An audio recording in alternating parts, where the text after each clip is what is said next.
Paggamit at operasyon ng defibrillator, AED. Ang defibrillator, AED, ay isang aparatong maaaring magligtas ng buhay sa kaso ng biglaang pagtigil ng puso, cardiac arrest. Sa pabrika ng mga plastik, karaniwang matatagpuan ang AED sa mga madaling ma-access na lugar, hall, sa mga locker room, reception, security booth o sa mga pangunahing daanan. Narito ang detalyadong paglalarawan ng operasyon nito, lokasyon at pag-access. Karaniwang nakaimbak ang defibrillator sa isang natatanging kahon o cabinet na may nakasulat na AED. Upang gamitin ito, buksan ang kahon at kunin ang aparato. Pag-on at voice prompts.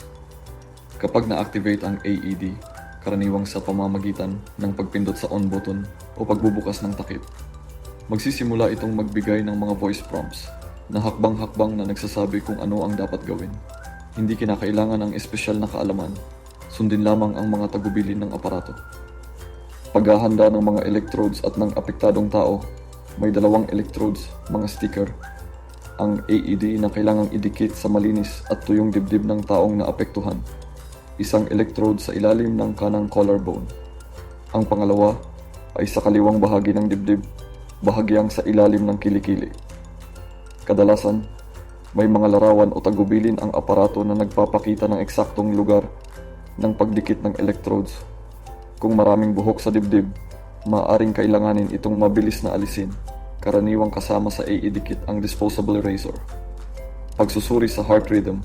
Pagkatapos idikit ang electrodes, automatikong sinusuri ng AED ang heart rhythm ng taong naapektuhan. Sa panahong ito, huwag hawakan ng taong naapektuhan upang hindi makapagbigay ng maling signal ang aparato. Shock o wala kung natukoy ng AED na kailangan ang defibrillation, hihilingin nitong lumayo ka sa taong naapektuhan at pindutin ang shock button.